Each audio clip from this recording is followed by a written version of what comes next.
আজকে পুরো বাংলাদেশ স্থবির হয়ে আছে।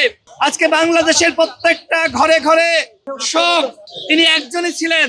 বাংলাদেশে মহান আল্লাহ রাব্বুল আলামিন এরকম একজন নেত্রীকে স্বাধীনতা সার্বভৌমত্বের প্রতীক হিসেবে পাঠিয়েছিলেন। আমাদের ছেড়ে তিনি বিদায় নিয়েছেন। আমরা পুরো বাংলাদেশের মানুষ আজকে শোকাহত। আমরা প্রত্যাশা করেছিলাম যে তিনি ততদিন পর্যন্ত আমাদের মাঝে বেঁচে থাকবেন যতদিন না পর্যন্ত শেখ হাসিনার বিচার হয়।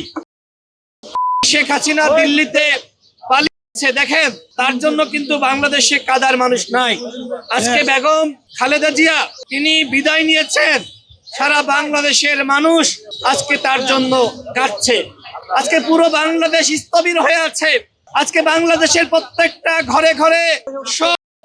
আজকে বাংলাদেশের প্রত্যেকটা মানুষ কষ্টে জীবন যাপন করছে শুধুমাত্র আমাদের দেশনেত্রী বেগম খালেদা জিয়ার জন্য। আমি বাংলাদেশের মানুষের কাছে আহ্বান রাখতে চাই, আপনারা ঘরে ঘরে মসজিদে মসজিদে দেশনেত্রী বেগম খালেদা জিয়ার জন্য দোয়া করেন।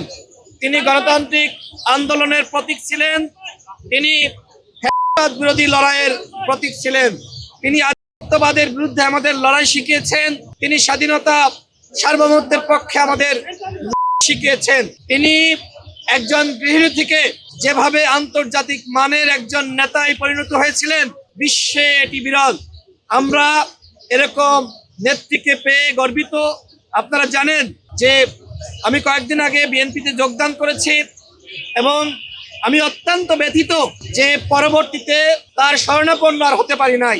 তবে আমার জীবনে আমি এই ছোট্ট জীবন নিয়ে গর্বিত অনুভব করি যে তার সাথে একবারের হলেও দেখা হয়েছে, তার সাথে কথা বলার সুযোগ হয়েছে। আজকে আমার কথা বলার ভাষা নাই, শুধু আপনাদের কাছে বলবো তার জন্য দোয়া করেন। তিনি যে স্বপ্ন দেখেছিলেন একটি গণতান্ত্রিক বাংলাদেশ যেখানে সাম্য, মানবিক মর্যাদা, সামাজিক সুবিচার থাকবে, সেই বাংলাদেশ গঠনে আমাদের সবাইকে একসাথে কাজ করতে হবে। মুক্ত বাংলাদেশ গঠনে তার যে আহ্বান ছিল, সেই আহ্বান আমাদেরকে অবশ্যই পালন করতে হবে। আমার আজকে আসলে কথা বলার ভাষা নাই, তার জন্য আমরা আসুন সবাই দোয়া করি। খোদা তাআলার কাছে আমরা দুই হাত তুলে দোয়া করি, হে আল্লাহ রাব্বুল আলামিন, তুমি আমাদের নেত্রী, দেশনেত্রী, তাকে তুমি বেহেশত নসিব করো। তার জীবনের সমস্ত ভুল ভ্রান্তি তুমি ক্ষমা করে দাও।